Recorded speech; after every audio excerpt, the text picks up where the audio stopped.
Ya. 75T, kemudian insentif PPN-nya 265T, selisihnya dari mana nih? Kalau memang nanti sudah full recovered, bahkan lebih dari recovered, kira-kira mungkin nggak PPN ini akan turun? Ya. Potensi yang bisa didapetin dengan adanya PPN 12% ini berapa sih Pak, buat negara? Netflix kalau dan juga Spotify ini kan harga berlangganannya juga tidak terlalu tinggi sebetulnya ya. Masuk kategori mewahnya dari mana Pak?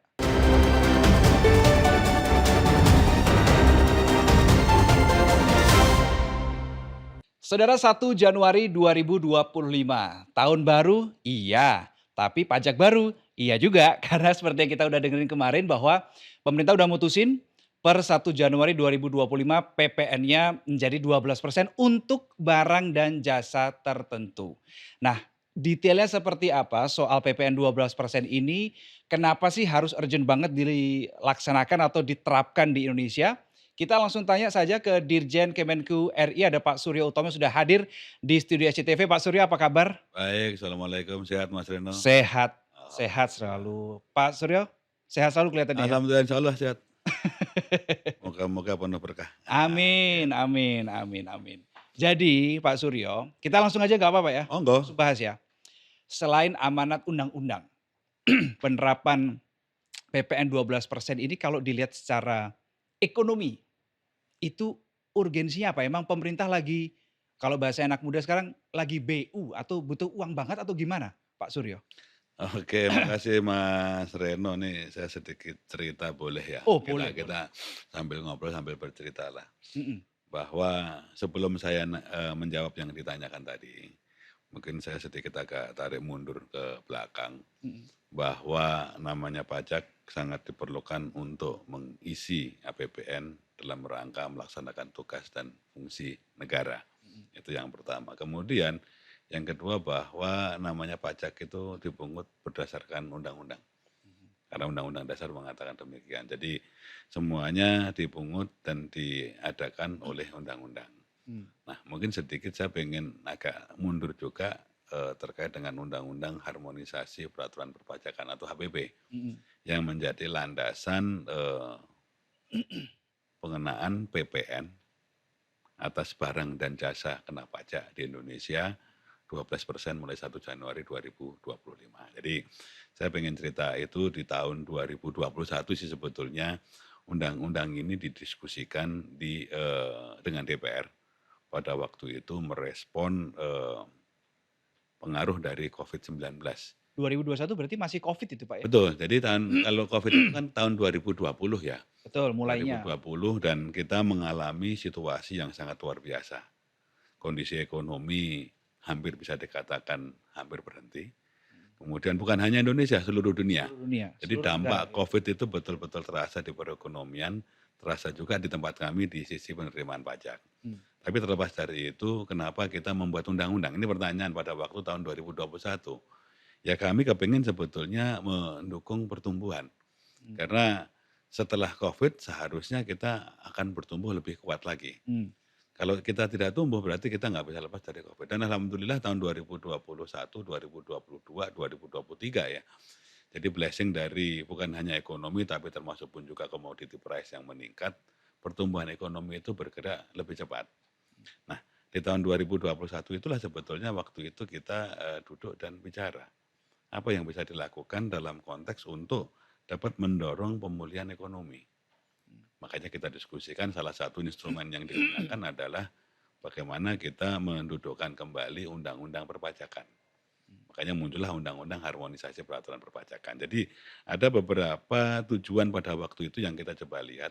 Yang pertama pasti kita kepengen mendukung perekonomian, itu pertama. Kemudian kita juga pengen bahwa sistem pajak menjadi lebih adil. Lebih mmm, adil karena pajak itu harus berdasarkan keadilan. Ini salah satu ciri dan gak bisa dihindari juga bahwa pajak itu ya kita harus mendudukkan gotong royongan seluruh masyarakat. Karena yang membayar pajak itu kan pasti masyarakat iya, Indonesia. mhm, Jadi kegotong royongan masyarakat itu betul-betul ada di depan pada waktu kita harus mengumpulkan sesuatu untuk membiayai negara. Nah ini yang menjadi titik pada waktu itu kita berdiskusi mengenai undang-undang harmonisasi peraturan perpajakan. Mungkin bisa saya address beberapa cerita ya, Mhm. di Undang-Undang Harmonisasi Peraturan Perpajakan itu sendiri pada waktu kita bicara mengedepankan keadilan. Jadi kami juga kepengen memberikan, pemerintah juga kepengen untuk memberikan kekuatan lebih kepada masyarakat untuk bisa meningkatkan purchasing power, daya beli pada waktu itu. Mmm.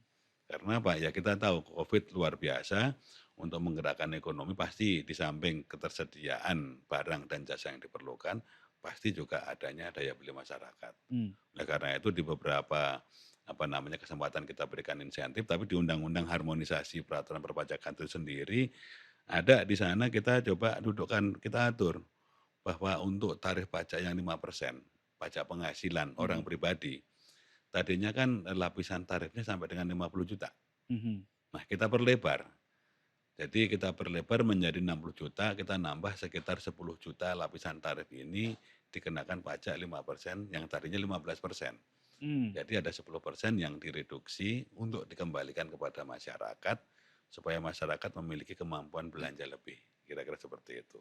Kemudian yang kedua, untuk UMKM sendiri juga kita jagain, karena terbukti resistensi UMKM itu dalam setiap kesempatan pasti akan menjadi penopang kegiatan ekonomi di suatu negara, khususnya Indonesia. Jadi untuk UMKM sendiri pada waktu di Undang-Undang Harmonisasi Peraturan Perpajakan (HPP) tadi, Mmm. itu sampai dengan omset 500 juta dibebaskan dari pengenaan pajak.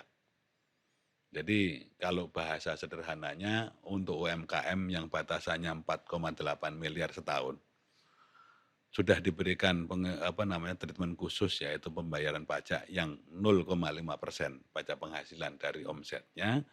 Nah, kemudian ditambahin lapisan sampai dengan 500 juta sendiri, itu dibebaskan. Jadi UMKM itu hanya membayar PPh, pajak penghasilan dari omset di atas 500 juta sampai dengan 4,8. Jadi Mmm. diberikan kesempatan kepada UMKM untuk ya nggak perlu yang bagian 500 juta disetorkan kepada negara, tapi diputarkan kembali untuk aktivitas kegiatan usahanya. Mmm. Nah, di sisi yang lain, Mas Reno, karena kita juga pengen meletakkan struktur perpajakan yang betul-betul fundamental gitu ya. Mmm. Kan di sisi pajak pertambahan nilai kami pun juga coba mengatur dan disepakati dengan DPR pada waktu itu, bahwa untuk pajak pertambahan nilai kita berikan treatment semua barang dan jasa adalah barang kena pajak dan jasa kena pajak. Oke. Jadi tadinya kan tidak semua barang kena pajak, tidak Mhm. semua jasa kena Jasa pajak, kena kan gitu pajak. kan tadinya tuh di undang-undang yang lama. Nah dengan undang-undang HPP ini treatmentnya adalah semua barang adalah barang kena pajak, semua jasa adalah jasa kena pajak, Tidak memandang apapun itu. tidak memandang apapun juga.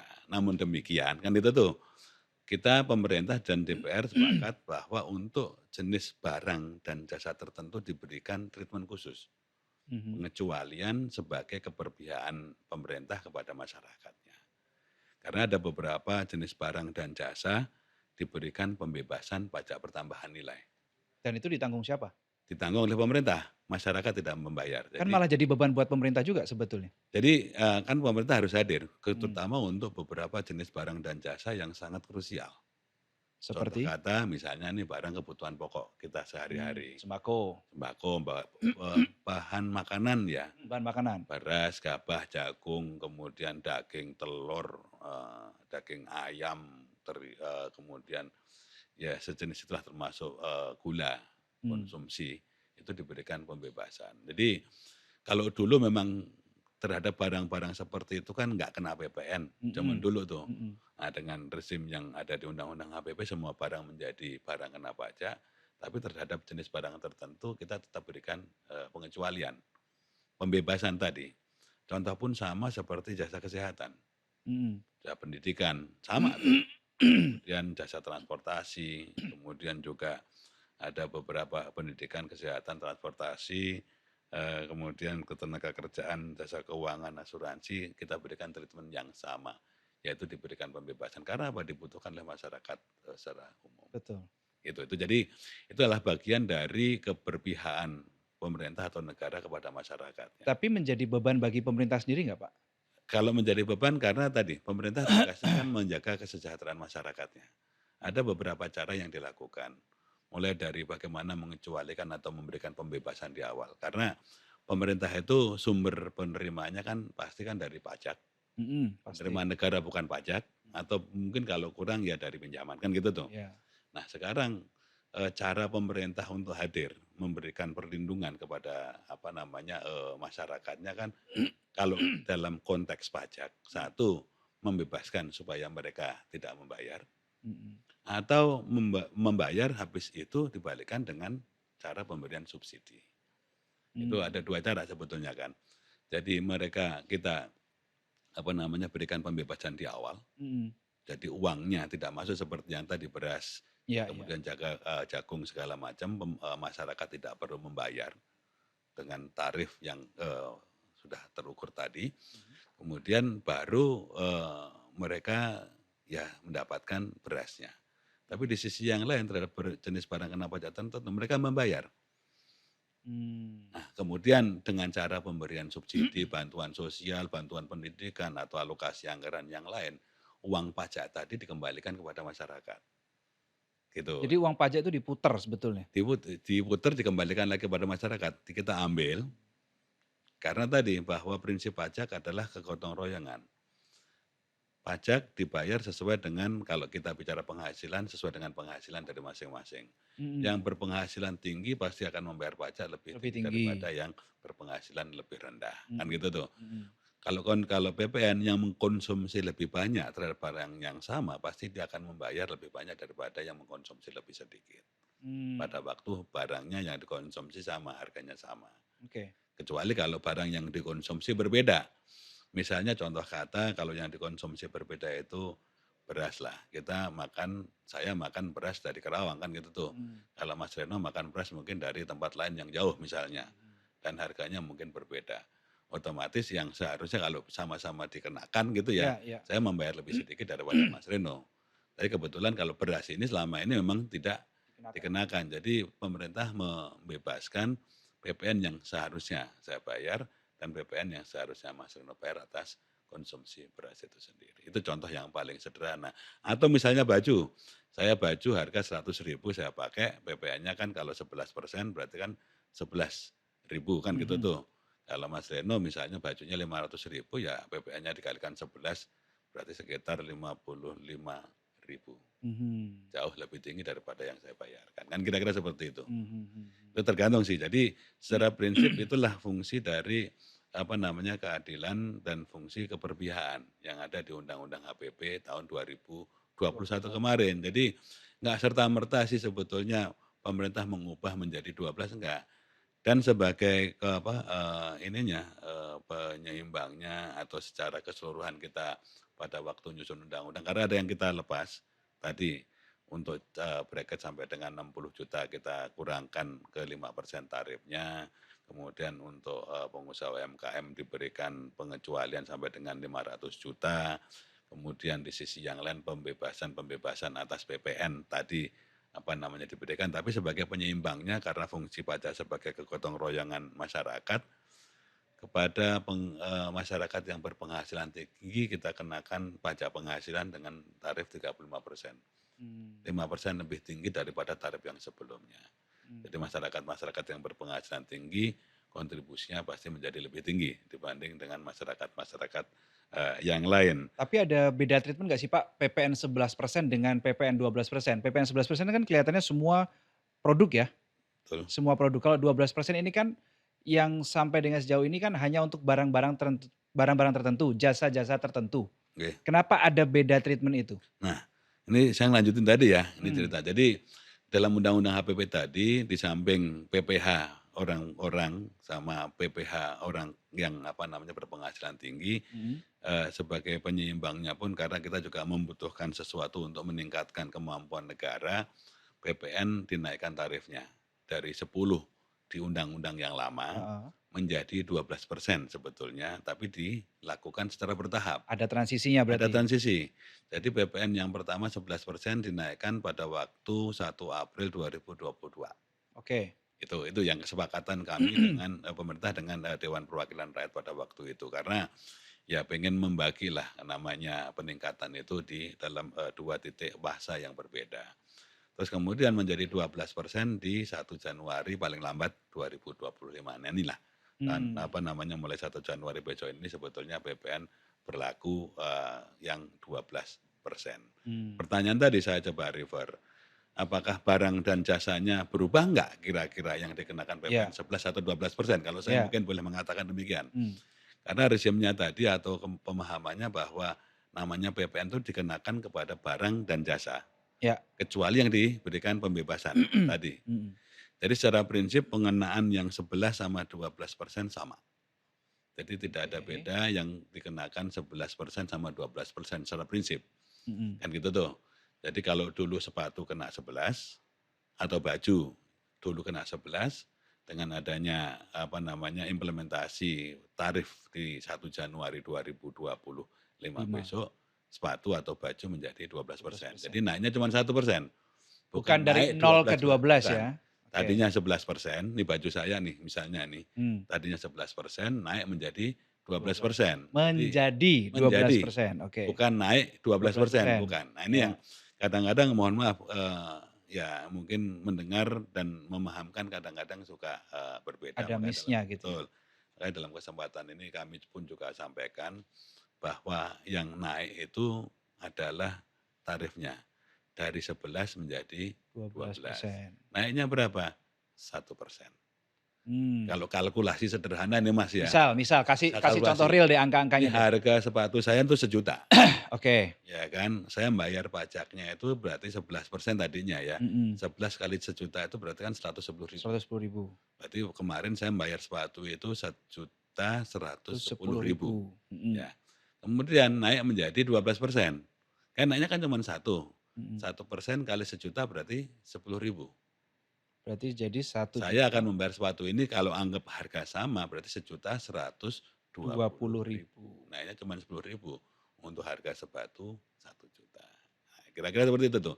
Jadi Hmm. logika hitungnya seperti naiknya cuman ya 1% saja sih dari harganya. Kalau mau dihitung-hitung ya sekitar 0,9% sih kalau dari harga termasuk PPN kemarin. Nah ini teman-teman ataupun masyarakat juga perlu sama-sama kita pahamkan kan gitu tuh. Hmm. Jadi yang naik cuman di situ saja.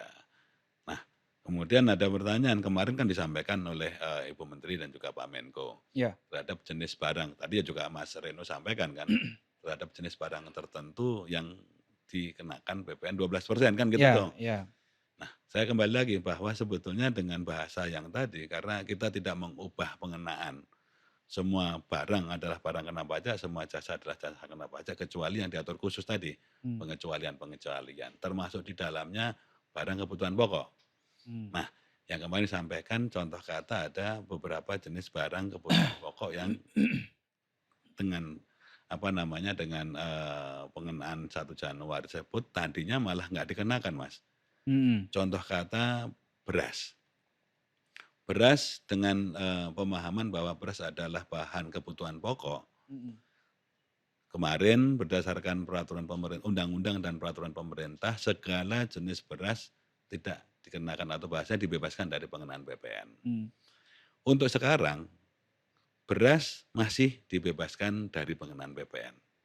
Kecuali, kan gitu tuh, kecuali beras-beras tertentu yang memang harganya mahal. Harganya mahal dan dikonsumsi oleh ya masyarakat secara khusus. Indikator harga mahal tuh berapa sih, Nah, Pak? ini yang kita sedang uji sebetulnya nih, ya Hmm. kan. Kalau beras di Indonesia, kalau kita lihat mohon maaf nih, di platform lah, itu kan rentang antara 15, 17, 20 ribu per Per kilogram kan gitu kilogram. kan. Tapi ada juga nih beras dijual harga, contoh kata nih misalnya nih, 200.000 misalnya per kilogram. Misalnya nih, ini kita sedang menguji ya, tapi dengan bahasa saya gini, dengan 200.000 kalau menurut Anda, kan itu tuh saya kembalikan. Oke, silakan aja. Jadi menurut Mas Reno kira-kira dengan beras 200.000 atau 300.000 kira-kira cukup make sense nggak dikenakan PPN? Make sense. Nah kalau make sense, nah itulah kira-kira yang kita pengenkan sebetulnya. Berarti data itu sudah ada atau sedang dalam proses Kami assessment? terus sedang melakukan assessment nih Mas, termasuk kan beberapa yang disampaikan kemarin, bukan hanya untuk barang kebutuhan pokok semata, karena tadi rentang harga barang kebutuhan pokok itu sangat jauh, variasinya itu sangat Ya. jauh. Termasuk juga terkait dengan pendidikan, tuition segala macam. Ya, Ongkos pendidikan atau jasa pendidikan itu kan juga rentangnya jauh. Dari mulai yang mesti harus disediakan oleh pemerintah sama seperti bahan kebutuhan pokok tadi, hmm, harus disediakan oleh pemerintah, sampai model pendidikan yang memang memiliki kelas dan juga memiliki harga tersendiri. hmm. Di Indonesia banyak lah, saya nggak akan sebut satu-satu, tapi yang jelas banyak. Kalau mulai dari bawah pendidikan dasar sampai dengan pendidikan tinggi banyak sekali. Nah ini yang Dan itu juga akan didata lagi ini untuk kami akan yang data, pendidikan? kami akan terus diskusikan. Kemarin kami juga diskusi dengan Kementerian Pendidikan. Mari kita diskusi, saya ajak mereka untuk diskusi kira-kira pembatasannya seperti apa yang akan kita terapkan. Karena prinsipnya kalau pendidikan sama pun juga dengan kesehatan, negara harus hadir. Itu yang pertama, negara harus hadir untuk memberikan support pendidikan atau jaminan pendidikan kepada masyarakatnya. Minimum at the minimum level kan gitu tuh. Dan itu yang dilakukan dari tahun ke tahun, pemerintah memberikan alokasi untuk pendidikan, alokasi untuk kesehatan, alokasi untuk perlinsos, itu tetap diberikan. Namun demikian terhadap jenis-jenis tertentu yang dirasa tadi, Kelas-kelas tertentu tuh kelas ya, tertentu dan dirasa memang ya mahal, premium kan gitu tuh. premium ya. Nah, kita akan berikan treatment bahwa yang seperti ini ya sudah selayaknya dikenakan pajak pertambahan nilai. Itu nantinya akan langsung pointing sekolah A, sekolah B, sekolah C langsung atau juga ada diskusi sama pihak sekolah terkait, Nanti Pak? kami akan diskusi dengan pengampunya, yaitu Kementerian Pendidikan, Oh, kan gitu oke. tuh. Karena masing-masing sekolah pasti memiliki model dan nilai yang berbeda-beda. Mhm. Makanya nanti ada semacam pembatasan yang kita sedang diskusikan nih di Kementerian Keuangan, kami juga sedang diskusikan dengan Kementerian Pembina juga kami akan diskusikan. Kira-kira yang cocok lah Mmm, untuk dapat diterapkan pengenaan pajak pertambahan nilai ini seperti apa. Karena di beberapa negara ya untuk pendidikan, untuk kesehatan juga dikenakan. Kalau kita mencoba untuk mencari pembanding ya. Nah, terlepas nanti batasan dan juga pentarifannya ini yang masih kita harus terus hitung oke. supaya ya wajar lah menurut kita semua untuk dikenakan pajak pertambahan nilai. Pertanyaannya gini, Pak, misalkan kalau pajak pertambahan nilai atau PPN 12% untuk, sekolah, untuk pendidikan yang memang tadi dengan, harga tertentu yang dirasa ini layak untuk dikenakan PPN 12%, oke ketika itu dipungut, Hmm. kemudian ini apakah nantinya akan dialokasikan atau dipindahkan ke anggaran pendidikan, khusus pendidikan, atau seperti apa? Nah, kembali ke bagaimana cara pemerintah mengumpulkan pendapatan dan Mmm, mendistribusikan pendapatan. ya, Karena fungsi APBN itu kan di samping stabilisasi, fungsi keadilan juga fungsi distribusi kan gitu ya. ya ya, Jadi semua penerimaan yang kita kumpulkan, mhm tadi saya sampaikan penerimaan negara itu dari perpajakan, pajak, kepabeanan, cukai, mhm, termasuk juga nanti kalau daerah dengan pajak daerahnya sendiri.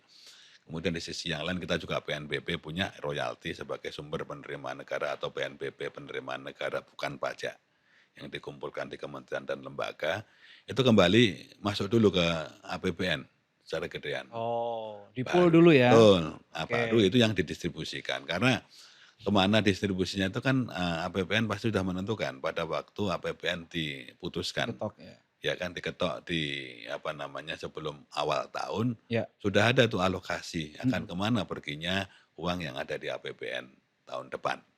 Nah mmm, disitulah sebetulnya sudah ketahuan contoh kata pendidikan ada di situ, contoh kata kalau tahun 2025 nih, kalau mungkin boleh saya mudah-mudahan saya bawa nih Mas. Saya ini anggaran pendidikan di tahun 2025 aja 724 triliun. mmm, Kemudian anggaran kesehatan itu ada di 218 triliun yang coba kategorikan sebagai kesehatan. Perlindungan sosial ada di 503 triliun. mmm, Jadi betapa bahwa APBN 2025 yang lebih dari 3 ribuan triliun secara total total, jumlah ya, pengeluaran mhm, itu hampir setengahnya ke pendidikan, kesehatan dan perlindungan sosial. Perlinsos, Nah, oke, itu didapat dari mana duitnya? Kembali lagi tadi, bagaimana kita terus mengumpulkan, memperluas basis pemajakan, sama spirit yang ada di Undang-Undang Harmonisasi Peraturan Perpajakan tadi, supaya apa? Supaya dapat mengisi ini. oke, Kayak tadi pertanyaan Mas Reno, duitnya seperti apa sih masuk ke negara? Ya duitnya kita kumpulkan dari waktu Kumpul ke dulu. waktu dalam periode waktu 1 tahun, nah turunnya kembali. Ini belum lagi yang didistribusikan ke daerah Hmm, sebagai bagian transfer antara pusat dan daerah daerah. karena tadi adanya otonomi daerah, pembagian hak pemajakan pusat dan daerah. Jadi itulah yang dilakukan oleh APBN sebagai fungsi distribusi tadi. Oke, Membagi apa yang dikumpulkan kepada apa? Setiap alokasi kegiatan yang harus dilakukan oleh pemerintah termasuk pun juga oke. membagi daerah. Nah, Gitu kira-kira. masih soal 12% nih Ya, Pak Suryo, yang juga rame adalah menjadi pemberitaan lalu lalang di HP saya soalnya, oke. bahwa langganan film Netflix dan Spotify ini juga kena PPN 12%. Padahal kalau kita mendengarkan PPN 12% itu hanya untuk barang mewah, untuk kelas tertentu begitu. Berarti Netflix kalau dan juga Spotify ini kan harga berlangganannya juga tidak terlalu tinggi sebetulnya ya. Masuk kategori mewahnya dari mana, Pak? Nah, kembali lagi kalau tadi saya cerita kenapa naik tarif 11 ke 12 Mhm, dan mengapa pada waktu itu kita balikkan bahwa kita membangun struktur pemajakan yang lebih apa namanya solid kan gitu ya, konsisten ya di Undang-Undang HPP sendiri. mmm. Pakemnya atau fatsunya atau apa logika yang kita tahu ada semua barang dan semua jasa adalah barang kena pajak Itu atau logika jasa. mendasarnya ya? Betul. Oke. Kemudian negara hadir di situ untuk memberikan pembebasan terhadap Mmm, beberapa jenis barang dan jasa tertentu. mmm, Di antaranya tadi apa, kebutuhan pokok segala macam kalau kita hitung untuk PPN sendiri sudah 265 triliun sih sebetulnya di tahun 2023 kemarin. mhm. Jadi itulah sebetulnya keberadaan, pemerintah untuk memberikan pengecualian, karena itu sangat dibutuhkan oleh masyarakat banyak. Nah, untuk yang lain seperti tadi di antaranya itu kan merupakan bagian dari yang bukan tadi, kebutuhan yang sangat apa namanya, mendasar sebagai kebutuhan pokok tadi. Mmm, Sama seperti dengan kebutuhan yang lain. Tadi sampaikan berlangganan sesuatu kan gitu kan, mhm. sama lah saya dan Anda, saya juga pelanggan kan gitu tuh. Jadi, bagaimana saya membayar? Ya bagaimana kita menerapkan itu? Ya sama seperti yang lain, itu adalah bagian dari barang dan jasa yang memang harus dikenakan pajak pertambahan nilai. Tapi kembali lagi, bahwa naiknya itu bukan dari 0 ke 12, 12 ya ya, kan. ya. Ini supaya teman-teman apa, pelanggan juga paham. Jadi naiknya langganan yang 2 tadi, saya nggak sebut mereknya, Mhm. itu bukan dari 0 ke 12 loh, bukan. Tapi dari, 11 ke 12, naiknya cuma 1. Kalau mau kalkulasi hitung sama lagi lah, langganan 100.000 sebulan naiknya cuma 1.000 kan berarti kan. Mmm, Kalau kita bicara 1% kan 100.000 berarti kalau 11% jadi 111.000. betul, Kalau ketambahan PPN 12% berarti jadi 111 plus 1 100 berarti 112.000. 112.000. Jadi naiknya cuma Rp1.000 satu bulan. Jadi kalau dihitung ya ada sih kenaikan, kan gitu tuh. Dan Berarti kata-kata untuk barang dan jasa tertentu itu sebetulnya tidak ada karena kembali ke fatsun yang paling mendasar itu semua barang, semua jasa kena pajak? nah kembali tadi, ada sekarang yang selama ini dibebaskan. Contoh Ya, kata tadi jasa pendidikan tadi. mhm, Itu kan semuanya dibebaskan dengan kondisi sekarang ini kan bebas. mhm. Jadi misalnya Mas udah punya anak belum? Belum, Pak. Belum ya? Ya, Atau Mas misalnya suatu saat punya anak nih, ya, di sekolah yang mahal nih, mmm, dan saya menyekolahkan anak saya di sekolah yang biasa-biasa aja misalnya. Sama-sama enggak mereka terkena PPN sama sekali. mmm, Nah, dengan adanya apa namanya kebijakan ini seperti yang disampaikan kemarin, setelah, untuk jenis pendidikan yang terkategori cukup prestisius atau premium tadi, ya seharusnya dikenakan pajak pertambahan nilai. Inilah yang membedakan sebetulnya.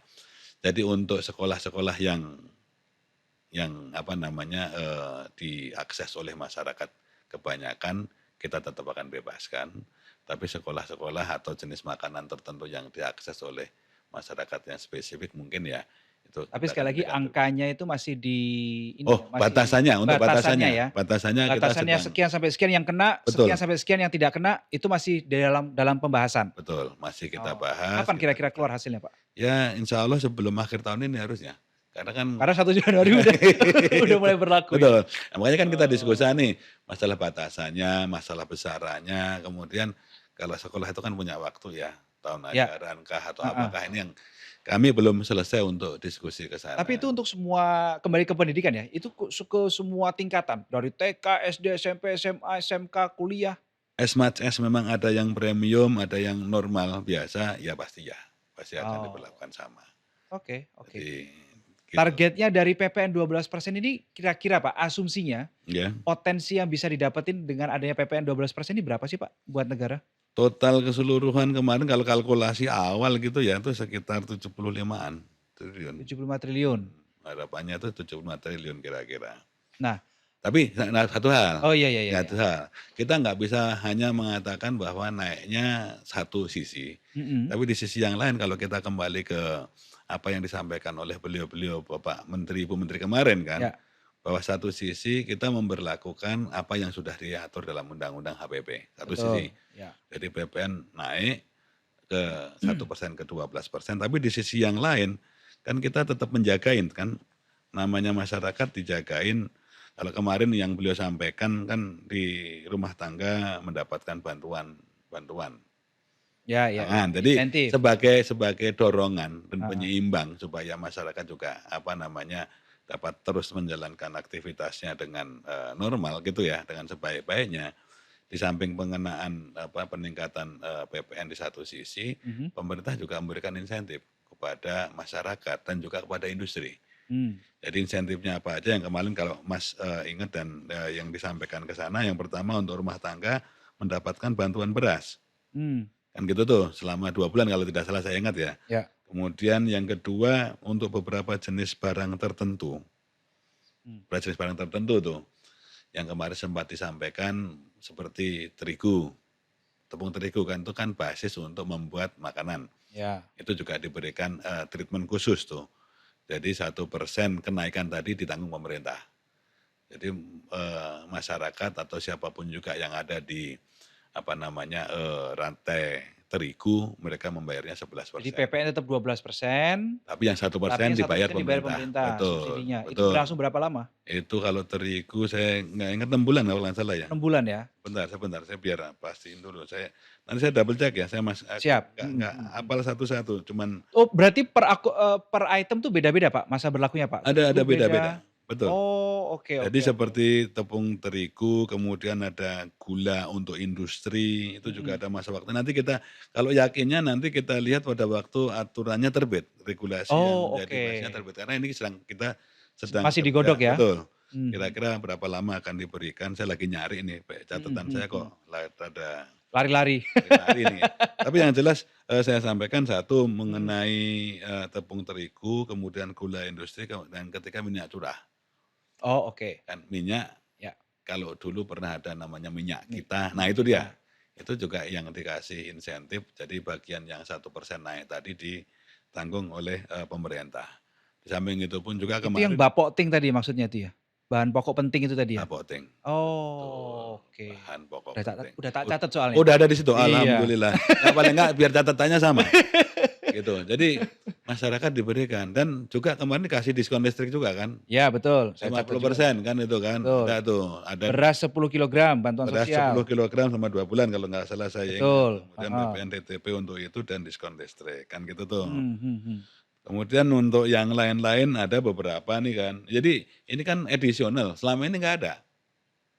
Kan selama ini bukan nggak dalam artian tidak dalam apa namanya, paket pada waktu kita meletakkan sesuatu. Mmm. Perubahan kebijakan ataupun kebijakan sedikit agak bergerak kan gitu tuh. Iya iya Nah iya. karena ini agak bergerak, kebijakannya naik ke 12%, makanya pemerintah tadi hadir dengan beberapa catatan. Makanya kemarin kan banyak Bapak Bapak Menteri juga hadir Iya. dalam apa namanya, preskon kemarin. Karena di situ ada beberapa juga, termasuk pun juga kemudahan akses jaminan kehilangan pekerjaan, Mhm. itu juga diberikan. Kemudian UMKM kemarin yang, clear disampaikan oleh Ibu Menteri dan juga Bapak Menteri UMKM sendiri, Iya. perpanjangan untuk pemanfaatan PPh final yang Mmm. 0,5% menjadi akhir tahun 2025 bagi yang sudah harusnya berhenti di tahun Kenap 2026 kenapa ini. sih Pak sektor-sektor itu yang diberikan insentif apa? Maksudnya kenapa pemerintah naruh atensi ke situ? Ke UMKM, ke rumah tangga? dan seterusnya di tengah kenaikan PPN ini? Karena ya sektor sektor UMKM rumah tangga ini kan yang sangat quite sensitif ya pada waktu kita bicara Oh. peningkatan. Makanya daya beli, kemampuan untuk membeli yang kita jagain, Mmm, kebutuhan basic mereka yang kita coba terus berikan keyakinan mereka terpenuhi. Makanya beberapa tadi insentif tadi ataupun sesuatu yang dimunculkan ya diharapkan dapat membantu mereka. Paling tidak untuk menjagain daya beli mereka terlebih dahulu. oke. Gitu. Pak, aku tuh ingat Pak, bulan Agustus tahun, Agustus kemarin ya, Oke, beberapa bulan yang lalu, itu Indef pernah ngasih saran nih ke pemerintah, daripada naikin PPN jadi 12%, oke. mending majakin 377.000 orang super kaya di Indonesia. Nah, kenapa akhirnya pemerintah memutuskan untuk mengambil opsi menaikkan PPN 12%? Sekali lagi saya tahu jawabannya karena ini udah amanat undang-undang. Tetapi selain itu apa, Pak? Ini Mas, kembali lagi ya, bahwa pada waktu kita mendesain awal kan kita sudah hitung dan pikirkan gitu ya. Ya. Termasuk pun juga kepada beliau-beliau yang super kaya kan gitu tuh. Kita sudah naikkan tarifnya ke 35% kan. Oh, yang tadi itu? 35%. Jadi sebagai Mmm, penyeimbang cerita sebetulnya kepada masyarakat yang lebih mampu kita berikan treatment untuk kontribusi ke gotong royongan lebih, mhm. kepada masyarakat yang mungkin perlu dibantu atau kurang mampu kita berikan perlindungan. Dari mana? Asalnya ya dari yang mampu tadi untuk kita geser melalui undang-undang kepada yang kurang mampu. Jadi kami mencoba untuk mendudukkan seperti itu karena undang-undang pajak kan juga nggak bisa sendirian kan, bahwa undang-undang pajak pada suatu sisi mengambil dan memberikan Mhm. instrumen ataupun kebijakan terhadap beberapa tadi pemihakan, tapi di sisi yang lain kita juga menggunakan undang-undang APBN sebagai bagian tadi untuk kehadiran negara melindungi masyarakat atau mensejahterakan masyarakatnya, kan gitu tuh. Mhm mhm. Jadi yang kami lakukan seperti itu, termasuk pun juga yang kami lakukan selama ini, ya memastikan bahwa yang betul-betul mendapatkan penghasilan lebih ya membayar penghasilan sesuai membayar pajak penghasilan sesuai dengan share-nya, harusnya seperti Iya. itu. Jadi dudukannya biar sama. Oke, tujuan dari PPN jadi 12% dari 11%, itu kan tentu salah satunya adalah untuk menambah pendapatan negara ya, Pak, ya. Tetapi kalau kita lihat kemarin dan kita dengarkan kemarin pernyataan dari Bu Menteri, Bu Sri Mulyani, menggelontorkan insentif PPN 2025 sebesar Rp265,5 triliun. Jadi, di satu sisi PPN dinaikkan untuk mendapatkan tambahan pemasukan, tapi di sisi lain ada pengeluaran juga untuk Oke. insentif PPN. Ini logikanya gimana? Titik Nah, temunya gimana nih, Pak? ini kita cerita nih insentif yang 265 triliun ya, Mas, ya. Ya, betul. 265 triliun ini kan, bisa dikatakan merupakan belanja pajaknya pemerintah. Oke. Belanja pajaknya pemerintah untuk siapa sih Mhm. sebetulnya? Untuk masyarakatnya, karena belanja pajak logikanya saya nggak ngambil, tapi biarkan ada di sana, Anda nikmatin. Oke. Itu diantaranya seperti itu. Mmm, Apa saja yang ada di 265 triliun? Nah, ini yang mesti harus kita lihat. Terus sebagian besar diantaranya adalah yang tadi, pembebasan-pembebasan PPN untuk oh, bahan kebutuhan pokok. yang Itu tadi gede subsidi tuh. 1% tadi tuh? Betul. Terus Oke. kemudian membebaskan masyarakat UMKM khususnya Mhm sampai mhm. dengan 4,8 nggak perlu mungut PPN. Mmm, Jadi dari situlah sebetulnya kalau kita mau kapitalisasi, mau kita jumlahkan, ya kira-kira jumlahnya seperti itu, 265 triliun. mmm, Jadi itulah perlindungan negara kepada masyarakat supaya apa? Mereka dapat tadi melaksanakan aktivitas dengan baik. oke. Mendapatkan barang-barang yang dibutuhkan dengan harga yang tidak bayar pajak PPN, Mhm. dari lebih murah harusnya. Kemudian di sisi yang lain kepada UMKM tadi, ya dia melakukan kegiatannya nggak perlu mungut pajak, Mmm, gitu. Jadi dia karena memang bisa dia udah tidak bertransaksi dikenakan lebih, pajak. betul.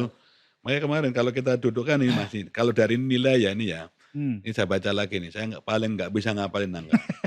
silahkan, Pak. Ya, kalau PPN dibebaskan untuk bahan makanan, itu tahun 2023 kemarin dari rombongan tahun 2025 sorry, Mmm, ekspektasi tahun 2025 yang 265 triliun, 77 triliun itu untuk bahan makanan, oke. PPN bahan makanan. Jadi 77 dari 265 triliun. Itu belanja pajaknya ya? Belanja pajak untuk bahan Bahan makanan. panganan, oke. Jadi kita nggak ngambil nih, Heeh. dikasih pembebasan. Kemudian untuk MKM yang kecil-kecil tadi di bawah 4,8 kami nggak cas PPN di sana. Mhm. Itu nilainya 61 triliun, sudah 130 triliun. Oke. Kan gitu tuh. Kemudian sektor transportasi, kan transportasi umum kan bebas PPN. Betul. Kita naik, mohon maaf nih, angkutan-angkutan umum kereta segala macam kan tuh nggak ada PPN di Mhm. dalamnya. Mhm. Berapa besarannya? 34 triliun. Oh, Gede kan? oke. Nah, itu kalau 677 tambah 61 udah 130 tambah 30, 34 160. 60. Kemudian ada jasa pendidikan dan kesehatan Mhm. yang kita bahasnya tadi nih. Ya, Jadi pendidikan apapun juga bebas kecuali yang tadi, yang kita yang sedang atur kelas tadi ya, tertentu. kita atur. Ah, Jadi sampai sekarang pendidikan bebas kecuali yang kita mau atur tadi, mmm, kelas tertentu tadi. Itu 30 triliun, Mas.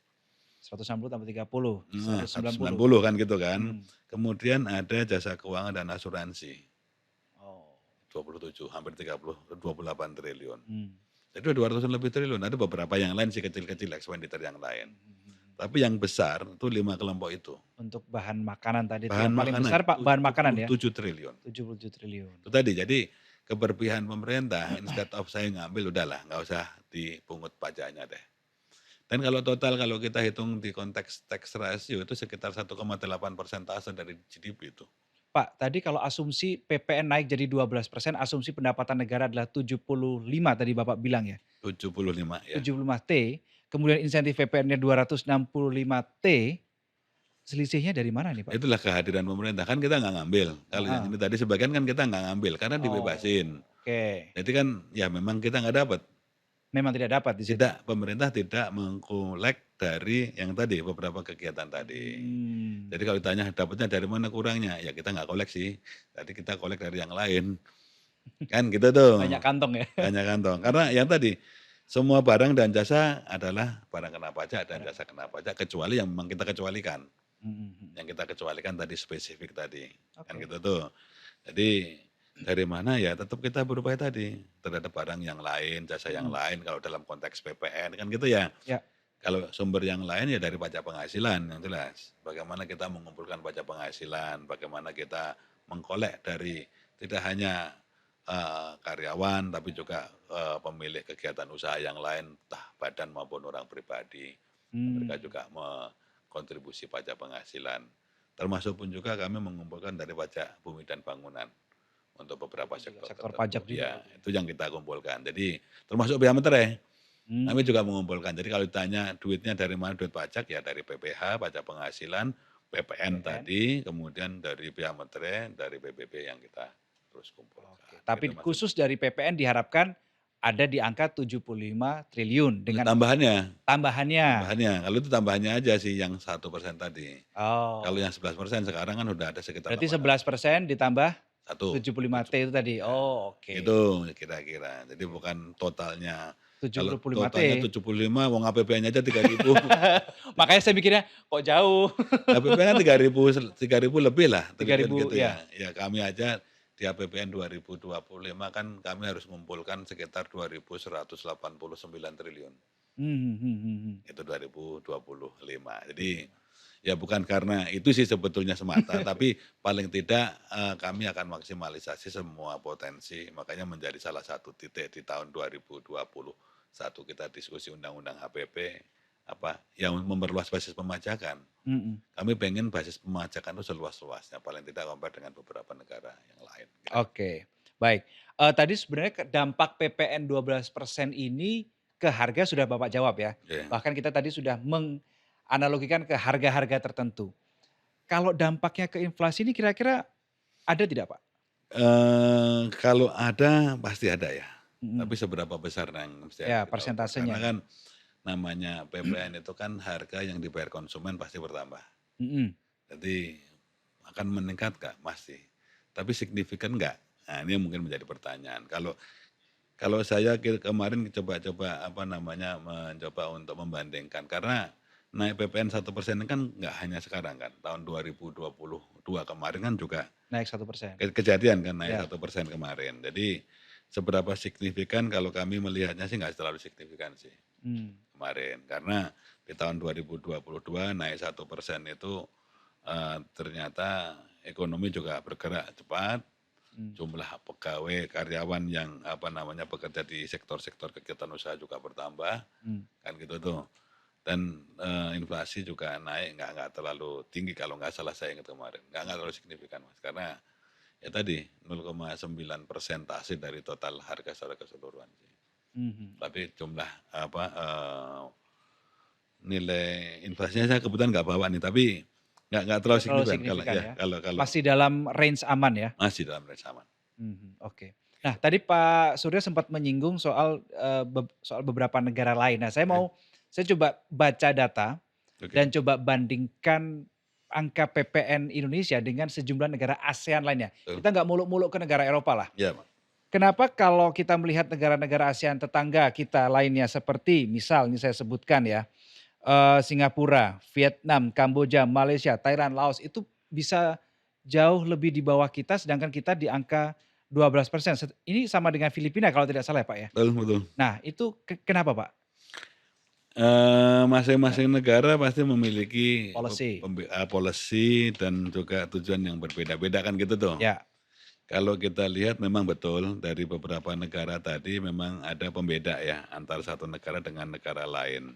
Dari sudut pandang tarifnya berbeda, mmm, dari sudut pandang coverage barang dan jasa yang dikenakan juga berbeda. mmm, Kemudian pengecualiannya pun juga berbeda. mmm, Kalau Mas Reno ke Singapura gitulah, pergi ke rumah sakit. mmm, Ini yang saya coba lihat di situ ada cas GST nggak kira-kira? Ada. mmm, Kemudian kita ke sekolahan di beberapa negara lah. Ada nggak kita kena GST atau PPN atau VAT atau sales tax? Ada. mmm, Nah, yang menjadi pembeda kadang-kadang kita mesti harus dudukkan dalam konteks secara keseluruhan, bukan hanya kita bicara tarif. oke. Gitu, kan hanya bicara tarif karena tadi treatment menjadi krusial. Kalau di Indonesia tadi saya sampaikan seluruh barang kena pajak, seluruh Semua jasa jasa kena kena jasa, pajak. kan gitu tuh. Tapi yang dibebaskan yang mana sih? Mmm, Tadi 265 triliun tadi itu, betul. kira-kira itu ekspektasi jumlah yang dibebaskan, saking banyaknya yang dibebaskan. Nah mesti harus kita lihat, contoh kemarin yang didiskusikan Vietnam, contoh kata nih misalnya Karena Vietnam, Vietnam menurunkan ya malahan ya? menurunkan kan, Ya, tadinya baseline-nya kan sama 10%, ya, ya kan 10% sama. Nih yang membedakan dengan Vietnam, satu, Vietnam pengecualian untuk pengusaha kecil, kalau Indonesia kan 4,8 ya. miliar setahun dia nggak pungut pajak, Vietnam cuma 63 juta. Di bawah 63 juta maksudnya? Di bawah 63 juta dia Tidak nggak dipungut. pungut pajak, tapi di atas 63 juta dia pungut pajak. Kalau kita di bawah 4 4,8 M. miliar setahun. Ini Mmm, salah satu comparativeness aja nih. Saya tidak membandingkan dalam konteks apa-apa, karena tadi masing-masing negara pasti punya strateginya punya sendiri. strateginya, kan itu tuh. Jadi kalau Vietnam di atas 63 juta dia harus pungut pajak. Mmm, Jadi retailer itu harus pungut pajak tuh. Pada UMKM, mohon maaf nih UMKM ya, lagi ya, harus pungut pajak. Kalau kita masih di bawah 4,8 masih nggak coba dipungut kita pajak. belum pungut, satu. Kemudian yang kedua, kita beberapa contoh tadi, beberapa jenis barang dan jasa kita bebasin, sama sekali nggak pungut pajak. Ya, ya. Di Vietnam, beberapa jenis barang tadi bayar 5%, pendidikan bayar 5% kalau nggak salah saya ingat, kesehatan bayar Semua lapisan itu? 5%, lapisan. Mmm, Kan gitu tuh. Jadi yang membedakan seperti itu. Walaupun kembali lagi, dia turunkan sekarang tuh konteksnya pada waktu sedang kena COVID.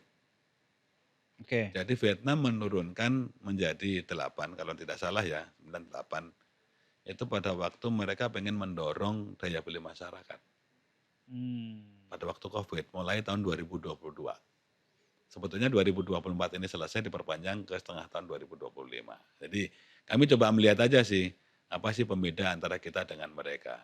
Kemudian yang lain pembedanya, kalau Indonesia coba merekam nih, berapa sih expenditure-nya negara nih. mmm, Tadi saya sampaikan 265, kalau dengan PPH mungkin sekitar 400-an triliun lebih lah. ya. Di Vietnam ada nggak? Nggak ada tuh, nggak dipublikasikan. Kita nggak pernah tahu apa yang mereka berikan insentif, seberapa insentifnya mereka, kita nggak pernah tahu. Jadi dari situlah sebetulnya kita memiliki ya comparativeness sih, Mmm, bahwa instrumen pajak khususnya PPN itu tidak hanya ditujukan untuk mengumpulkan, tapi juga memberikan perlindungan. oke. memberikan perlindungan seperti apa ya tadi, pemihaan tuh terus kita coba letakkan dalam kerangka kita nyusun undang-undang itu sendiri. Satu sisi kita kenakan bagi yang memang harus dikenakan, termasuk yang tadi, itu kan Ya. memang harus dikenakan, kita coba sisir, kalau yang beginian cocoknya dikenain lah daripada tidak dikenakan. Kita mulai nyisir satu-satu. Nah ini yang terus kita coba lakukan supaya tadi, betul-betul kalau bahasa kami, keadilan juga kita dapat, masyarakat yang memiliki penghasilan lebih harus bayar pajak lebih, masyarakat yang mengkonsumsi sesuatu yang lebih juga harus membayar Oke. pajak yang lebih. Kira-kira Pak, seperti itu. terakhir Pak, dalam rangka ini kan PPN 12% sebagai bagian atau rangkaian dari economic recovery Yeah. after pandemi COVID-19. Kalau memang nanti sudah full recovered, bahkan lebih dari recovered, kira-kira mungkin nggak PPN ini akan turun? Kalau namanya naik turun tarif itu kan kembali undang-undang yang akan bicara kan gitu ya. Ya. Jadi pada waktu undang-undang didesain akan menjadi seperti apa. Karena undang-undang itu kan didesain pada suatu titik kondisi tertentu. Ya. Nanti coba kita lihat apakah akan bergerak. Karena kemungkinan itu sudah tersedia sebetulnya di undang-undang PPN sendiri. Jadi namanya tarif itu bisa turun ke 5 atau bisa naik ke 15. Kan itu tuh. Ya. Itu dengan persetujuan Dewan Perwakilan Rakyat pada waktu kita membahas APBN. Karena ujungnya namanya undang-undang pajak ini kan fungsi collection itu sebagai basis pada waktu kita cerita mengenai undang-undang APBN. Jadi memungkinkan nggak? Baik undang-undang mungkin. Tapi kondisi seperti apa ya nanti kita lihat kan. Kembali lagi, kami terus mendengar, kami terus melihat seperti yang sekarang dilakukan kan. Kami terus mendengar, terus melihat apa yang mesti harus dikenakan, apa yang mesti harus tidak dikenakan, apa yang mesti harus diberikan pembebasan, termasuk tadi pada waktu harusnya meningkat atau berkurang nanti suatu saat. Berarti ada kemungkinan itu? Undang-undang sudah memberikan. Nah nanti masalah diskusi berikutnya pada tergantung waktu situasinya ya. tergantung situasinya. Karena kembali lagi bahwa kondisi ekonomi itu kan mesti harus kita ikutin. Namanya jagain negara itu kan kita jagain ekonomi. Ekonomi bagus ya mesti harus ada sesuatu yang dilakukan. Ekonomi lagi kurang bagus seperti pas waktu pandemi kemarin, negara hadir untuk menyelamatkan masyarakatnya, memberikan kesejahteraan masyarakatnya. Ini yang terus kita lakukan karena kita baik lagi sih kepada Undang-Undang Dasar bahwa negara harus melindungi seluruh tumpah darah, seluruh warga negara baik dari apapun juga, termasuk kesejahteraan. Oke, Pak Surya Utomo, Dirjen Pajak Kemenku RI, terima kasih. Makasih, sudah gamblang, sudah belak-belakan menjelaskan. Mudah-mudahan clear ya ini ya. Clear. Dan saya juga berharap semoga pemirsa semua yang nonton ini semuanya clear, paham di balik PPN 12%, apa spiritnya. Kemudian tadi sudah dianalogikan juga kalkulasinya seperti apa, bukan naik dari 0 jadi 12, tetapi dari 11 menjadi 12. Dan mungkin saudara kalau Anda masih punya pertanyaan atau mungkin bahkan ingin mengomentari, nanti saya akan teruskan ke Pak Surya kalau Anda berkomentar. Jangan lupa tulis di kolom komentar. Terima kasih Pak Surya, terima kasih. Selamat bertugas kembali dan kita jumpa di lain waktu. Saudara, kita jumpa di lain episode tentunya dengan narasumber yang menarik, A1 premium juga. Tapi yang kalau narasumber premium tidak kena pajak. Salam SCTV.